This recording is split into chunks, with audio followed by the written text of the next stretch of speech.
Hey guys, I finally got the piston and rod in for my truck. In case you didn't see last video, I found that the connecting rod bolt came loose on my truck, which allowed the rod to sit there and do this, which was causing the piston to hit the head. You can see here where it's lighter versus where the valve reliefs are on the head. So I pulled this piston out. It's an aluminum piston. Decided not to go with it, just due to what kind of pressures it was hitting while it was hitting the head. The connecting rod is a cracked connecting rod, so since it was sitting here doing this and able to move around, all the little bitty cracks and everything like that, they actually help form a tighter seal, or they help make the rod stronger because it's more grooves to fit in while it's sitting there moving. Those got rounded down, so those are no longer as strong. So so the rod's destroyed, so got a new rod, got a new piston. They finally showed up, so let's get started. First thing to do is we're going to swap new piston rings onto the old piston, and then we're going to go ahead and install it. Alright, so next thing we're going to need to do is put new piston rings on this piston. This piston had a broken oil control ring, but didn't damage the cylinder or anything like that, so we're just going to go ahead and replace them. This right here is the part number that I used from Mall Clevite S42170. They're about 20-25 bucks or so on Amazon. So first thing you're going to do is you're going to pull your spring out, find out where it expands, which is here. Then you're going to put it on your oil control. It's part of your piston. You're going to look at your control ring. You're going to find the little dot or mark that typically means up. Oil control rings, it really doesn't matter, but this is how I like doing it. So that's up. You're also going to want to throw this all the way on the other side. It's facing down, or 180 out from the opening.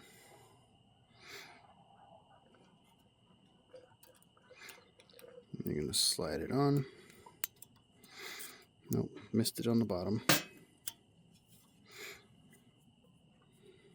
Need to make sure it's going to be all the way on. Also need to make sure you do not nick or hit the rod end, this end of the rod, because it is a split cap design. This is what was damaged on the other rod, on the one that was ending up hitting the head. And so you want to make sure that the spring is in all the way around, and then you're good to go. Next, you're going to need a pair of spring expanders. You're going to grab the darker of the two, not the chrome one, the darker one, the dark gray one. You're going to find where it says top. You're going to stick them in your piston ring expander. You don't want to go too far, just enough to where you can slide it over the piston and into its groove.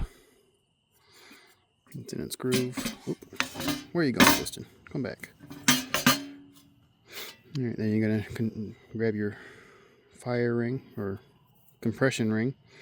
Find where it says top. There you go. Put it in your spring. Drop your spring compressor expander. Grab your spring expander. And you're going to put it on your... Alright. Then what you're going to do is Cummins themselves say to put one ring on one side. You're going to grab your two other rings, and you're going to put them roughly here, here, and here. Now you can do them whichever order, it doesn't matter too much, but you want the one here, your second one here, and your top one here. And once you have this, then you put some oil on your rings, and you you're gonna put it in the motor. This relief right here is for your piston cooling nozzle. Those are to the back of the bore. So on the 5.9, the 24 valve common rail, which is what my truck is, your rod goes towards the cam side of the engine, not the exhaust side. I know a lot of people say that they go either way, or it goes in like this. No, this rod goes in, the long end goes towards the cam. So, all right, I'm gonna go ahead and put this in. All right, so you're gonna take your piston, you're gonna put a ring compressor on it. This is one from Powerbuilt, like I think $50 on Amazon. You put your upper bearing in, make sure everything's nice and clean. Usually you want to put a little bit of, like I use Lubriplate, which is a white lithium type grease. I'm going to do that later, so you absolutely can do that later. So, alright, once you got your rings oiled, you're going to clean up your cylinder walls a little bit. And you're just going to drop her in. I am going to come back and clean the deck. It's just been raining here while I'm waiting on this piston. So get it here, and you just take a wooden dowel and just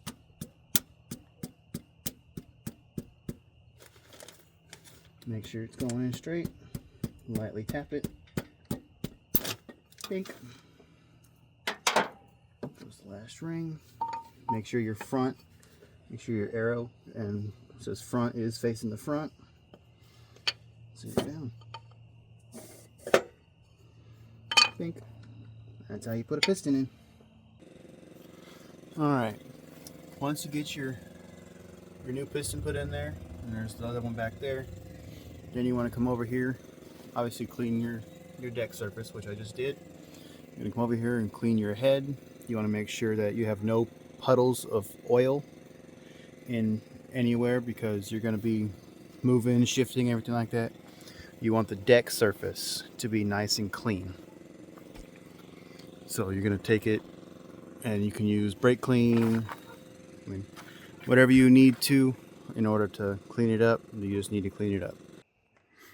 Alright, once you get your head all nice and clean, I still got a little surface rust, but that won't come off. Won't affect it though. Once you get your head nice and clean, or as clean as you feel like you want to, then go ahead. You want to make sure your bolt holes for your studs or your head bolts are nice and clean. So you don't want any kind of oil or anything like that in there. So you're going to take shop air, compressed air, whatever you have. You're going to blow out each one of those holes. And you can even run a little bit of brake clean in there. Clean out, make sure them holes are nice and dry. And then you go ahead and put your head gasket on. Once your holes are all nice and dry, put your head gasket on. And then put your head on. That's going to be my next step. I'll be back when I get the head set down. It's kind of hard to film and set the head on by myself, so yeah. Alright, as you can tell, I've got my head on. I'm not using ARP head studs. I am using a company called Exotic Performance. They claim to be equal quality to ARP, and I was running them before my connecting rod backed out, and they've been okay for me. So I retorqued them, and all seems good to go. When you're putting your head on, you need to remember you have 4 push rods that need to go into the head before you put the head on. So what I had to do is I had to get my head kind of at an angle, slide the push rods in. That way they're sitting in the lifter bore, and then kind of just drop the head back on. That's how I found it easiest to do. And so yeah. So once you get your head installed and you 4 push rods in, then you go ahead and tighten down you install your head bolts. I'm not entirely sure the torque spec for the head bolts, for like regular head bolts, but for the exotic set, it's 25 foot-pounds, going in a rotational order. So you're gonna start here at your middle by your intake manifold pressure and temperature sensor. So it's 1, 2, 3, 4, 5, 6, and you're just going around like this until you get all the way to this stud here. This should be your last stud. If it's not, you did something wrong. So yeah, so I got those 4 in, got my head torqued down. Next thing I'm going to do is install my exhaust manifold, and then we'll start working on everything over here. Alright guys, it's the next day here. I'm going to go ahead and put my intake manifold on. That way when I go underneath, I can lift the motor and everything like that and not have to worry about anything up here binding or whatever. So obviously all I did was unbolt my exhaust manifold and just let it just dangle here. Pretty much the turbo drain tube is what's holding it up right now, and the exhaust. Didn't want to deal with any of those. So what I'm going to do here is you're going to take your bolts or your exhaust manifold gaskets. You're going to take a bolt, slide it in here, slide the top in, let's set the bottom part dangle. You're going to try and line the bolt up and thread it in.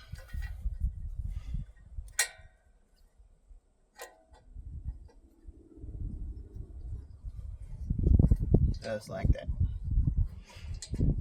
Then you're going to grab another bolt. You're going to go down below, thread the bottom part in, thread it in that way. If there's any kind of wind noise, I'm sorry. It is a lot windier than it has been in a while. So these front 4 has a heat shield that goes over it, so they will have the part with a stud on it. So keep that in mind when you're doing this. It's going to be the top and the bottom.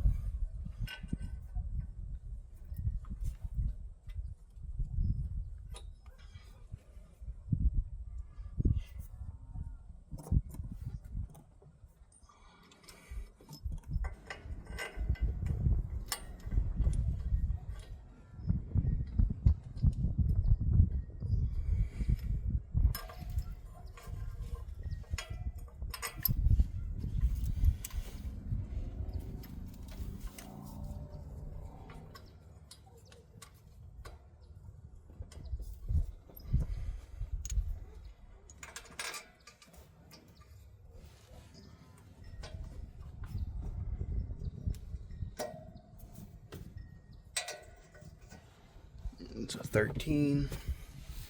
So I'm going to go ahead and get my ratchet and I'm going to tighten them down a little bit more.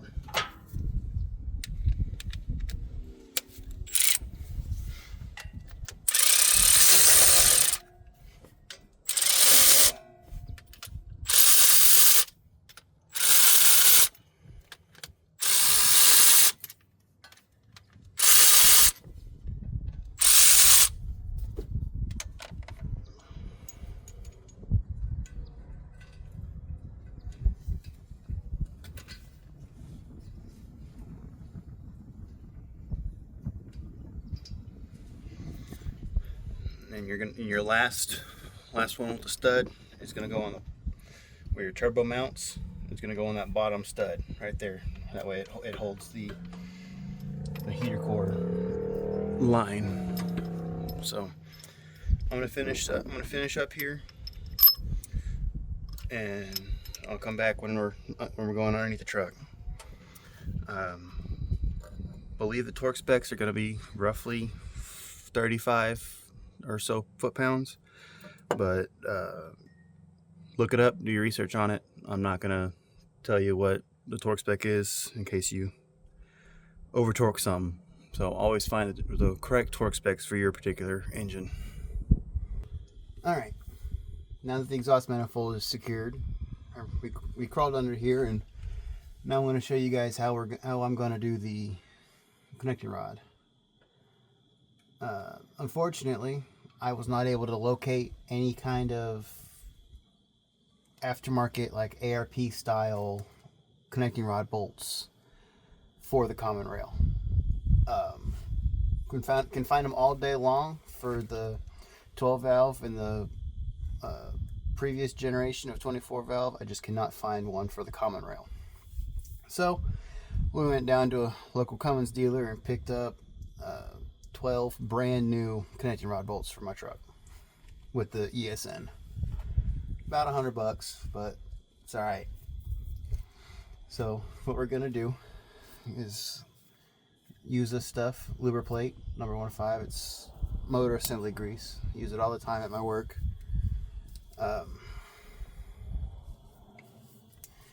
So what we're going to do is we're going to lubricate up the bearing, and then we're going to put the connecting rod on and torque them down.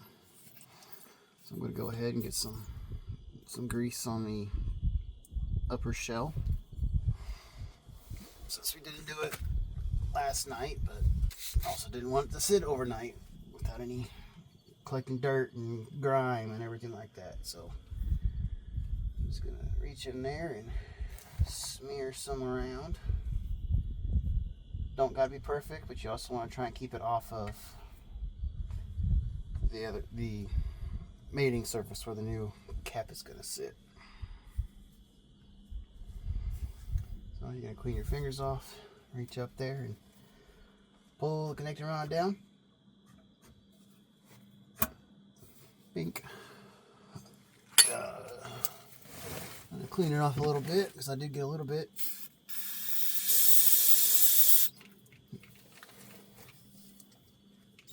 On the mating surface there. Alright. While we let that dry, come over here and grab my lower shell. I'm gonna grab my lower shell. Gotta put some Lubriplate on that too.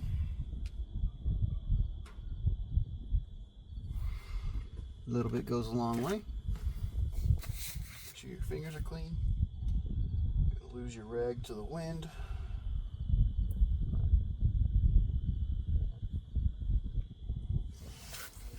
Lubing that up. You're going to look at your connecting rod and figure out which side goes to which side. Usually the numbered sides go together. You can also put the tang for the connecting rod bearing to the tang on the other side of the connecting rod. So you just put that up in here like so. Then you're going to grab some of your connecting rod bolts, which you're supposed to oil before. You want to oil the threads and the head of the bolt. Thread them in.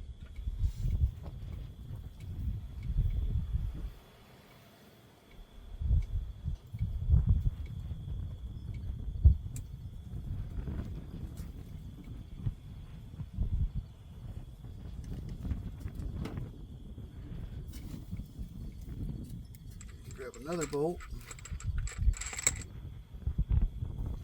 Let the excess oil drain off.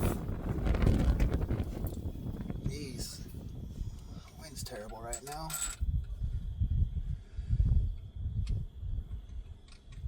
But it does feel good, so there's an advantage and disadvantage to the wind right now.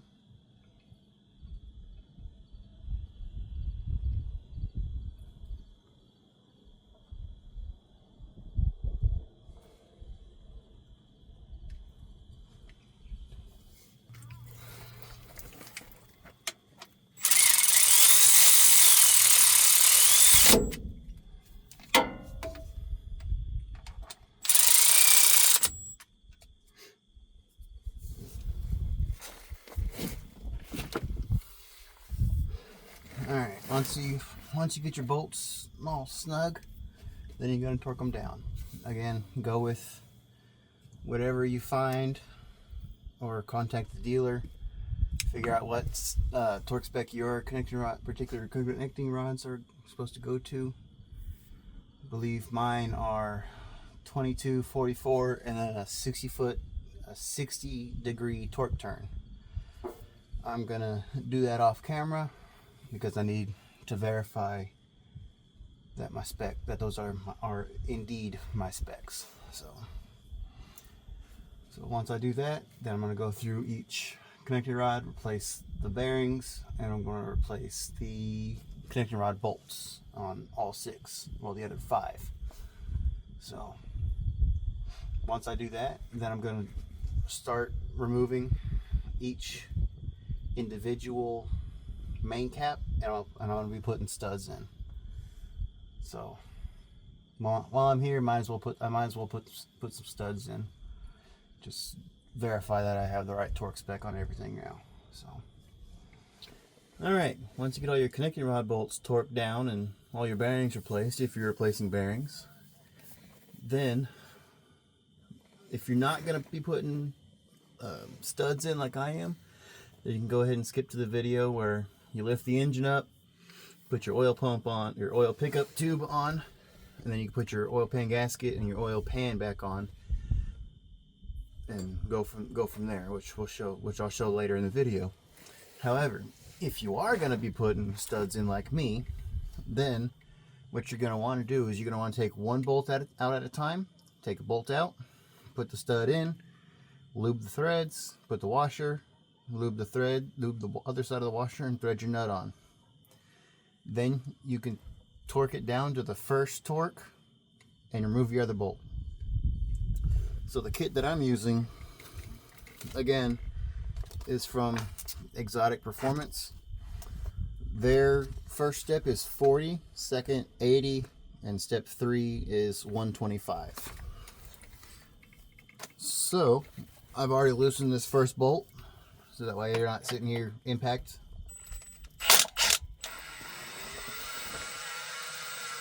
It will drop oil, so be careful with that.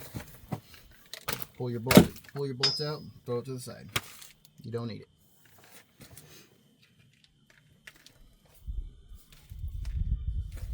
Wait for it to finish dripping. It's entirely up to you. Engine's been sitting here over a week and it's still got oil in it. That's good. And you're gonna install your stud.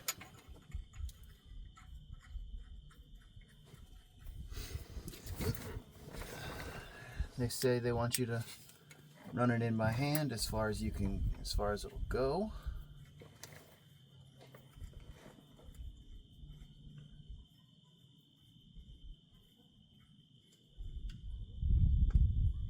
So that's as far as it'll go. I'm gonna try it again. That's as far as it'll go. They do provide their own assembly, their own fastener assembly lubricant.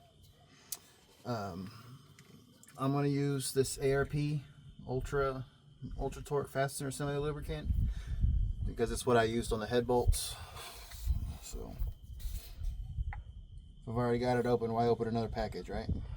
So you're going to take it, it's going to run it on the threads. Oop, that's a lot. Run it on the threads, run it on the main cap surface. You're going to grab a washer. You're gonna stick it up here. You're gonna put some more lube on the washer. Try not to get covered in that. And then you're gonna thread your nut on.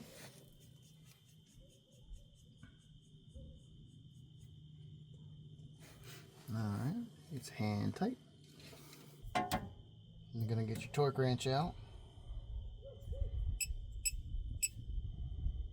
You're going to drop it down to 40.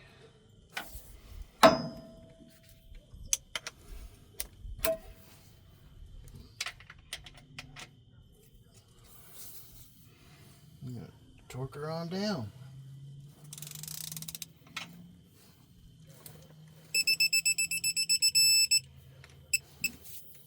Alright, now time for the second one. This one I have not undone yet.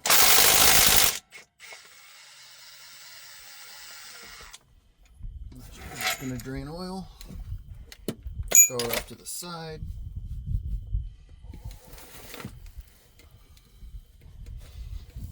Gonna clean it off a little bit.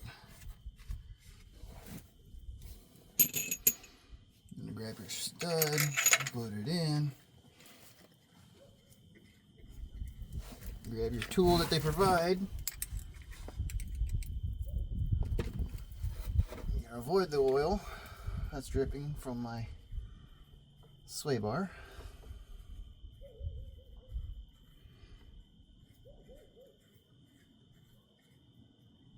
As tight as it'll go. Tight as it'll go. Grab your lube. You gotta lube everything up. No such thing as too much lube, especially when you have a whole bottle of it. Put your washer on. Should stay. More lube. You gotta lube both sides of the washer. Per Manuel. Grab your nut. Thread your nut on. I want you to hand tight it. Once you hand tight it, you can wipe all your oil off because it's still trying to drip on your face. Grab your torque wrench and torque it down.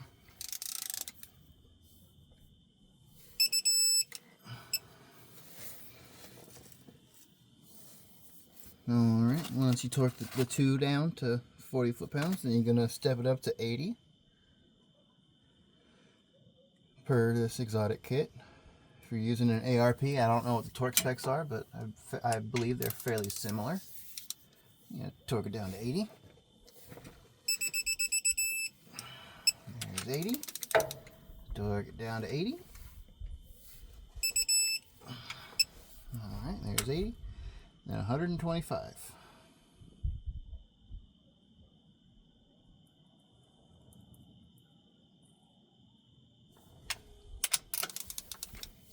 Nope. Did not mean to hit the camera there.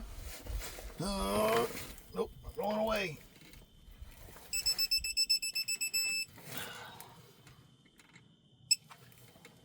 There's one.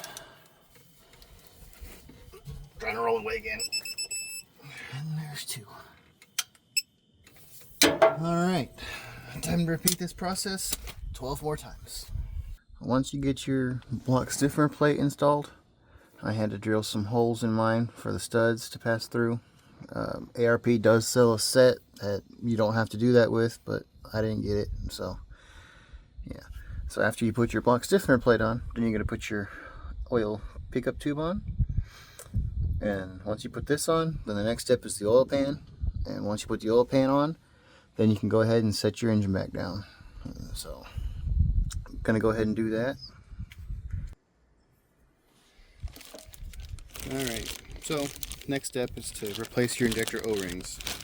So I'm going to pull my injector out of the bag when I had them tested. Obviously it's labeled as number 5. So this injector went in cylinder 5. You're going to get yourself a pocket screwdriver. Going to pull your O-ring off. Then you're going to get your new O-ring. Just going to slide it on. Try to get it with your fingers. Try not to use your screwdriver, that way you don't nick it or anything like that. The kit I'm using is a Dorman 904-314. I got this at my local AutoZone. Then you're going to need to take your copper crush washer off. I like getting a pair of pliers, grabbing onto the crush washer itself and rotating the injector, and it comes right off.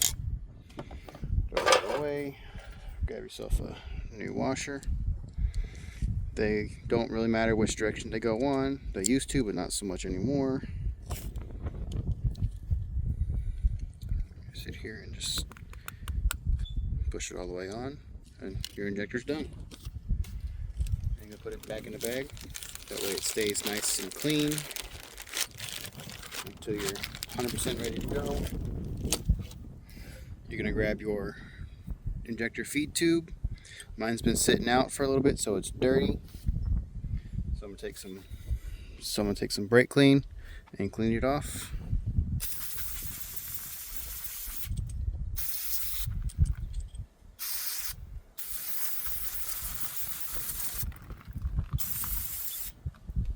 That way it's all nice and clean for when I go to put my injector back together.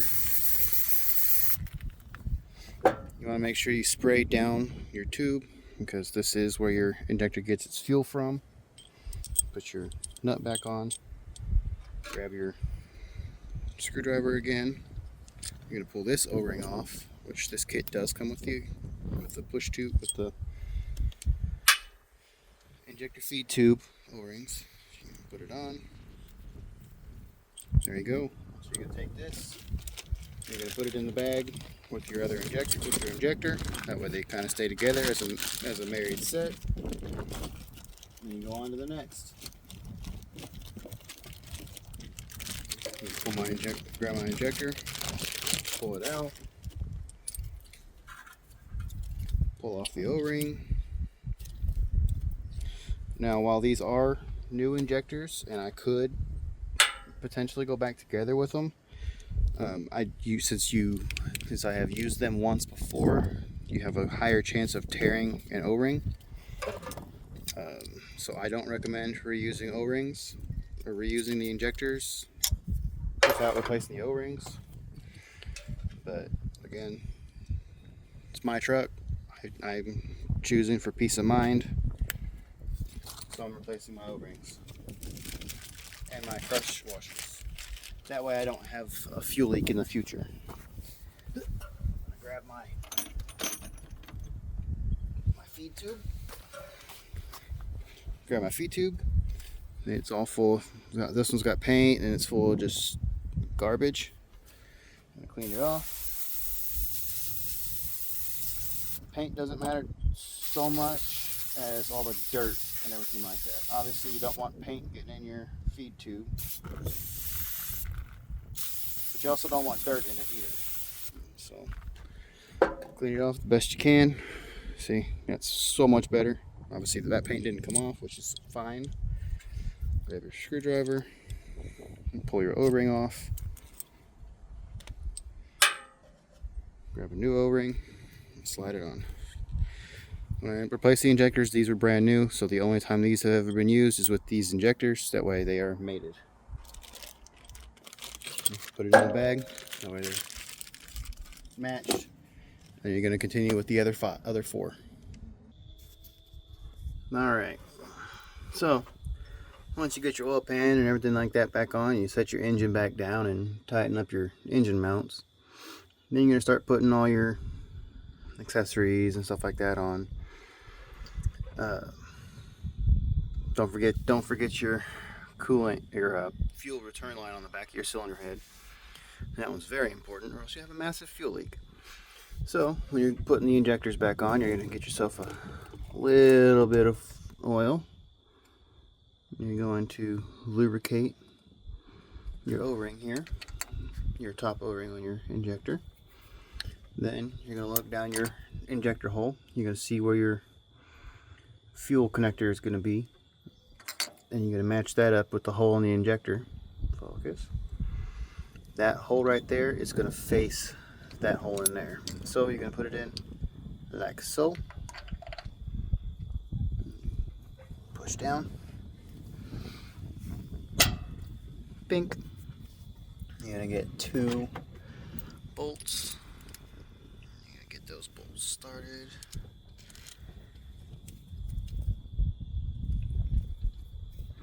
Then you're going to get your fuel connector. And take off your nut. Set that to the side. Get some more, a little bit of oil. Lubricate your O-ring. Just a little bit will do. These 2 nubs correspond with a line inside your bore here. You set them in there. You're not going to be able to rotate it. If you can rotate your connector around, you're not in the right spot, so just rotate it until it goes into place, and then just push it into place. Grab your clean fuel connector or your clean nut, and thread it in.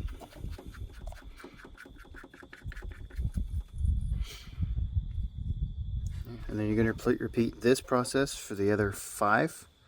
Once I do that, then I'll come back. Alright, once you guys finish installing everything that was removed or pull the head, then you're going to have to install your push rods. In order to put these push rods, you got a ball side and a cup side. Ball side goes down into your lifter. You might be able to see it down there, maybe. Will it focus down there? Yes. See, there's the lifter. So you're going to try and put that ball in that lifter. It's basically just easiest to do it by feel.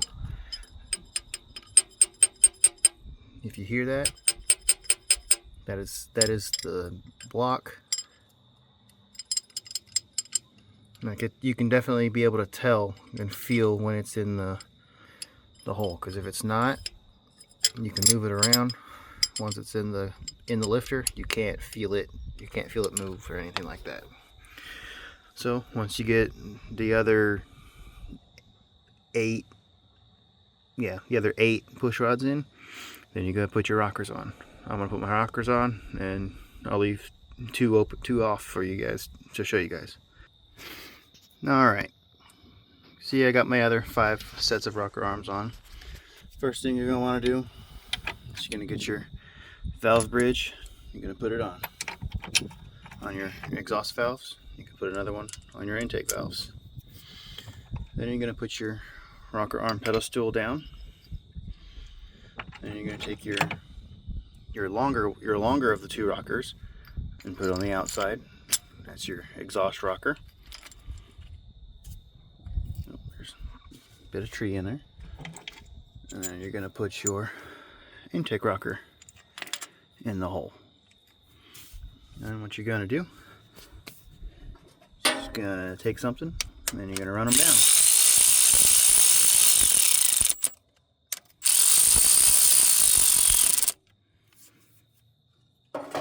You don't want to run it down by hand or by electric. You want to run it down by hand. I'll do that off camera because I can't get the socket off. After you do this, then you're going to want to put your number one cylinder on TDC, top dead center. There should be a line on your harmonic balancer way down there. Should be a line. You want it directly up and down. And if it's directly up and down, either this one or these 2 will be loose, like that one's loose. This one's not loose. But if I go back there to number 6, those are probably loose. Then those 2 cylinders are what I would start with. So then you would run your overhead adjustment, which is this nut here. You loosen this nut and you adjust your valve lash. So you put a set of feeler gauges here. Your intake is 10 thousandths. Your exhaust is 20 thousandths, at least for my engine. So you would loosen this adjuster nut, then adjust your lash with your Allen head bolt here. Once you have it set, then you tighten this nut down. Pull you should have a gentle drag. You should have a little bit of drag on your feeler gauge. You pull it out, and your overhead should be set on that valve. Then you go your exhaust. You set that, then you go intake, exhaust, intake, exhaust, and then you rotate your engine over 180 until your other set of cylinders. So say I adjusted this one first, then I'm going to start back there with number 6. I'm going to do intake, exhaust on cylinder number 6. Then I'm going to do intake on 5, exhaust on 4, intake on 3, exhaust on 2. And that's how you run the overhead on one of these. So let me go ahead and do all that, and then I'll be back. Alright, once you run your overhead adjustment, then you're going to put on your rocker box. That's what I like calling it, your rocker box. And just make sure all your injector harnesses are not pinched or anything like that. They're all free. They can sit on the injectors nicely, and you just tighten it down. You don't want to go He-Man tight, but you want to go. You want it snug, not over tight.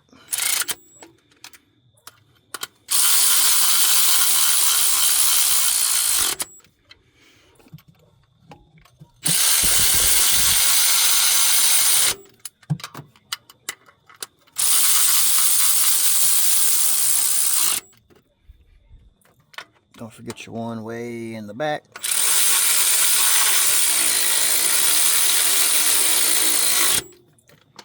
You've got two short ones, one at the very front and one at the very back. Also, another note is if you're using head studs, like I am, I've got head studs, you will need to clearance a bolt hole like this one, but in the back. I believe it's on this side. Your instructions should come with that and tell you how much to pull off and everything like that.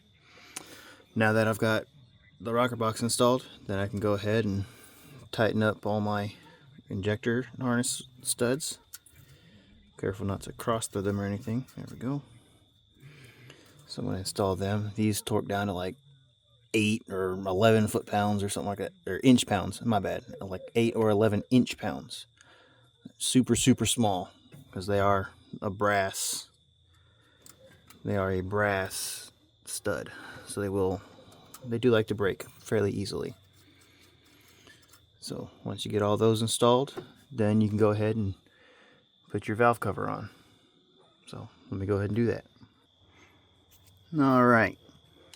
One other thing I would say before you install your valve cover, add oil. I mean, you got this big open area to add oil to. Add oil to it. It takes almost 3 gallons, so might as well add oil to it instead of having to try and get it through this little opening. Just put it in, just fill it up with oil while the valve cover's off. It's easy. Takes like 2 minutes at most. So I'm gonna tighten up my 6 bolts. So I got 2 here, 2 there, and 2 back there. Then I'm gonna install my beauty cover. I'm gonna put my intake on and then hook up my batteries. So once I do that, then it'll be ready to start. But before you start it, you want to make sure that you double check everything. You basically had the whole engine apart. You want to make sure you, like alternator bolt down here, if you loosen that and tighten that back up, just double check yourself. I do also have to install my breather. Comes out of here and goes down there. So I got to do that still. So yeah, but I do have a dipstick tube coming because my dipstick tube broke. See it down there, right there. Yeah, that'll be here tomorrow, but I'm still gonna start it. It is full of oil. I do have the rest of it by my feet down here. So yeah, I'll be back once she's ready to start. All right, here's the finished product. Let's go turn the key on, see what happens.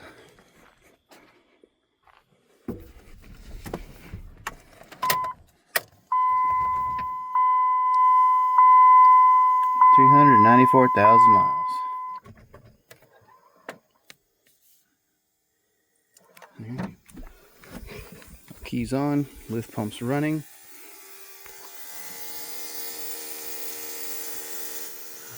No fuel leaks. Let's turn the key on and see what happens.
Feels good.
Guys, from knocking to no longer knocking. All I had to do was replace that one connecting rod and piston and retorque everything, and it's all back together. So if you like this video, there's plenty more to come. So go ahead and like, share, and subscribe. Thanks, guys.